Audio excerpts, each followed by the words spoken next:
to you from the man cave. As promised, I'm doing the post-build video of the X-Fly Tasman. Now, obviously she's all put together. One 2mm hex drive wrench is all that's needed to put this model together. You have 1, 2, 3, 4, 5, 6, 7, 8, 9 screws. That's 3 that go in the landing gear to hold it in, 4 hold the wing in, 2 hold your horizontal stabilizer in, and then that's all the same size. And then you'll have one shorter screw that goes into your spinner that holds the spinner on. Now, this model is 59-inch wingspan, okay, or 1.5 meters.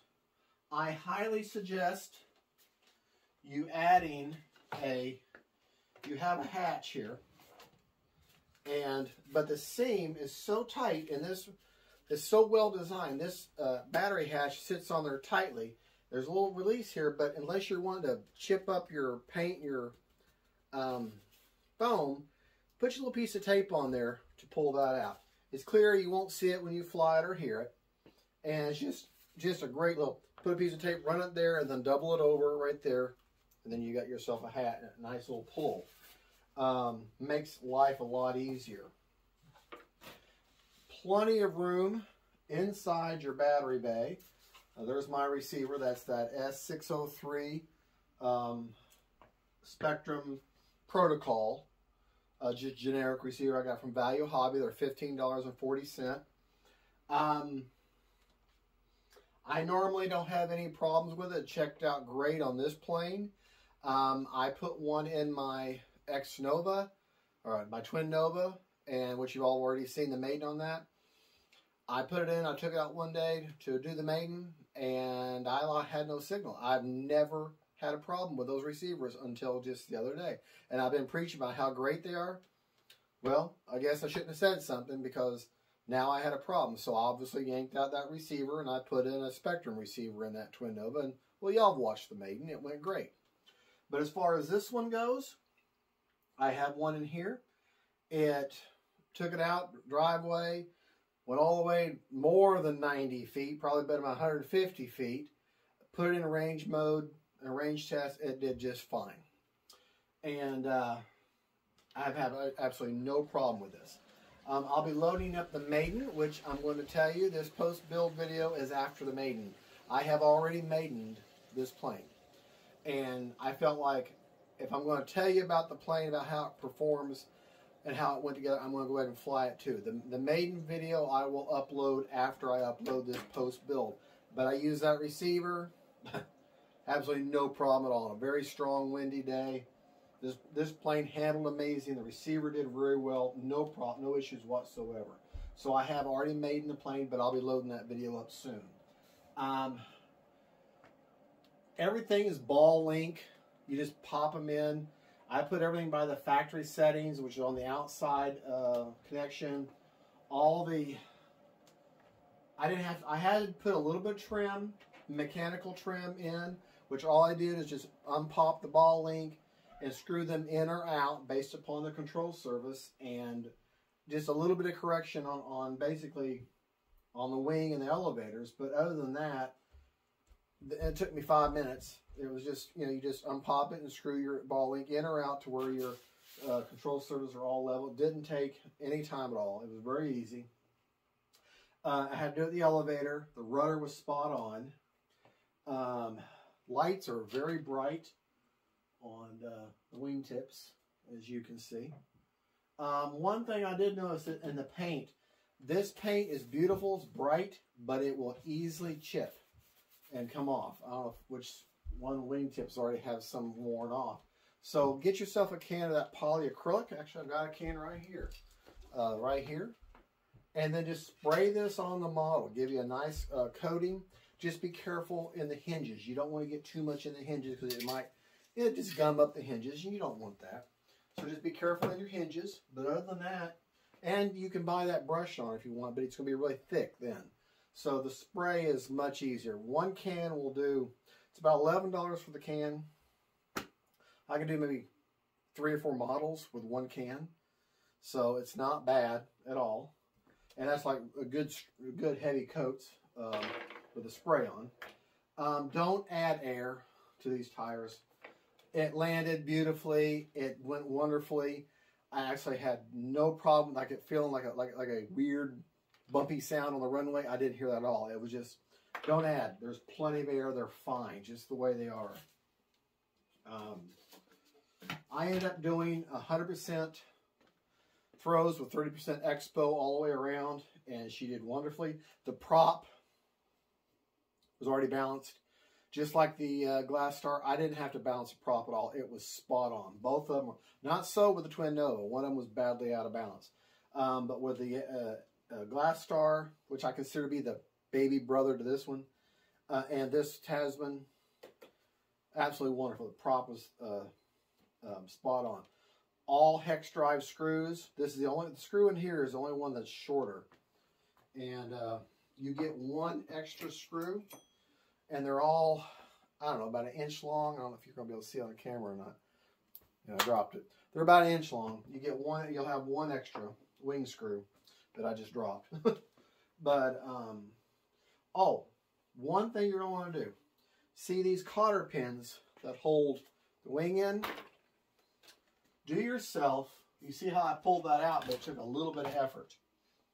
Do yourself a favor. If you build this plane, get yourself a pair of, which now I can't find, get you a pair of needle nose, grab the bendy part, and then just bend it out just a touch, okay? If you do that, you're still going to have really good connection. Let's see if I can get this turned around to where I can show you. Oh, gosh, okay. That goes in here. Make sure it's all lined up. If you bend that out, and then it should just fit right in there and pop right in place. So you're not going to, just by bending that out a little bit, it's going to make your life so much easier getting that in there. Otherwise, you're going to fight it, and you're going to be mad, you're going to be upset, and say, what a stupid... No, just bend it out a touch, and it'll pop right in just like you saw. And that ain't coming out. Same thing with the Glass Star. If you get the Glass Star, same arrangement. Dang it. Same type thing. But I can't say anything about, oh, CG. If you look on the top of the plane, see these plastic, okay? Or if you look down here, you can see there's plastic area right there. Just plant your finger there, okay? All right, and look at this. Look at that. Look at that. I've got the 3200 4S in there, and I've got my finger right there in front of that plastic, and that's just about. Yes, I know, radio. The system is idle. Okay. But let me tell you what I did for flaps. I had the flaps set up by Spectrum Protocol. Okay. And for that, I have 100% up elevator, 50%, 100% for up flaps, sorry. Flaps are in the up position like they are now. 50% for takeoff, and then negative 100% for landing. That almost barn store, almost flat down. However, it was so windy that I couldn't tell if a mix is needed for down elevator or not. So the next time I fly that, well, hopefully on a calmer day, I'll be able to work that out, and I'll put that in that video. So honestly, flaps settings, unless the manual specifically states that this is the mix you need, don't put any elevator down mix in until you fly that plane. There are several planes, even high wing planes like this, that don't need any mix. You know, if you don't need a mix, don't use it, obviously. There are other planes, though, that definitely need a mix. And so until I get a nice calm day to play with that, I'm just going to leave it no elevator, no down elevator mix, and then I'll just do it by ear. And I typically, if I think I'm going to need it, I typically do 11% for landing and 22% down elevator, or 11% down elevator for takeoff flaps, I'm sorry, and then 22% down elevator for landing flaps. That's my starting point. And then I will wiggle back and forth based upon how the plane flies. There's no set trick to that. It's all in how you feel, the weight of your battery, how you fly, how quickly you come in on approach. All those factors play into how you want your flat mix to be. So I start out with nothing, and then I realize I do need a flat mix. Then I do that 11%, and I do that 22%, and then I go back and forth based upon how she performs. So it's going to take you 2 or 3 good flights in to figure that out, exactly how your flat mix is going to be. But as far as, back to this plane, and that's for any plane with flaps, you know. As far as this plane goes, though, the build was so easy. Landing gear, you popped them in, 3 screws with a backing plate. You turn your elevator to one side, you drop in 2 screws into your horizontal stabilizer, it screws in. You put your prop on, which was already balanced for me, but check yours. Get it nice and tight. Put in your spinner, that other smaller short screw holds your spinner on. Throw your wings in there, and you're going to have 2 wires and you're going to have 2 Ys and 2 wire leads, 2 coming out, 1 for the aileron, 1 for the flaps, and then you're going to put a provided Y, so you got 1 flap for the radio and 1 aileron connection in your receiver. In other words, you're going to put both your ailerons are going to go into a Y for 1 connection. Both your flaps are going to go into a Y for 1 connection. Okay, now you could use Ys and make a full flap mix if you wanted to. Have just ailerons, but that's a 6-channel receiver, and that's an entirely different ball game.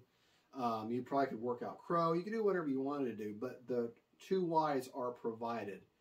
And they do have that nice little retainer clips on there to hold it in place, so that's a very nice touch. I will tell you this. You don't have, I have big hands, so when the Ys come through and you go to connect them, you don't have a gigantic amount of play in your the Ys coming out, the wires coming out, so you kind of have to do it in here. So just be aware of that. You might want to you don't have a lot of room with the wires. They don't come out. You don't have your receiver out here with plenty of room. You kind of have to hold the receiver in here and plug them in. So the provided Ys are adequate. I wish they were just a little bit longer, but that's just a personal preference.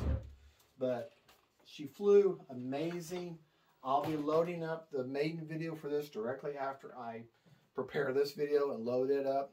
And when I say prepare, I don't edit anything out. I just put an introduction, a closing statement, hey, Fat Guy Flies RC, please like and subscribe and all that YouTube stuff. And there you go. I mean, I can't really say much more about the plane. It went together 10 minutes. You know, like I said, you got the 2 screws, the 4 screws, that screw, the 3 for the landing gear. Make sure your trim's right. Yours might be mechanically perfect. I had to mechanically trim mine out. But very simple build. She flies amazing. She does. She flies amazing. It doesn't need a gyro. If you're new, you probably want a gyro just to help yourself out. Also, build tip. Get these little magnetic trays. Get them. Buy them. Love them. Put all your screws in there. You won't lose them like I did. So, all right, folks. And that's a free tip just from me. Don't charge extra for that. Folks, thank you so much for watching. This is just a post-build and actually post-maiden overview of the X-Fly Tasman. I got it at Bitco Hobby, and I'll tell you, I love Bitco Hobby. I'm thinking I'm keeping them in business. I love this X-Fly product. This is my 3rd X-Fly plane, the Twin Nova, the Glass Star, and now this one. Quality is right up there with E-Flight and FMS. Design, ease of, I mean, there's little things. Like they got plastic doublers here to protect here. There's just little things they do. The cowl is plastic. You know, the pneumatic tires. There's just little things. The quality is here. They've let this foam cook for a long time in the mold where it's nice and tight and strong and light. And so I can't say anything bad about it. She flies good. She went together great. Very user-friendly. Very little trim needed. And there you go. Great plane. I got my Bitco Hobby. I'm not sponsored by them. I'll put a link in the description in the video to buy this plane. But I pay for it just like you do. So thank you so much for watching. Y'all have a good day. Don't forget to like and subscribe. God bless y'all. And remember, faith, family, and friends, and then planes. Bye-bye.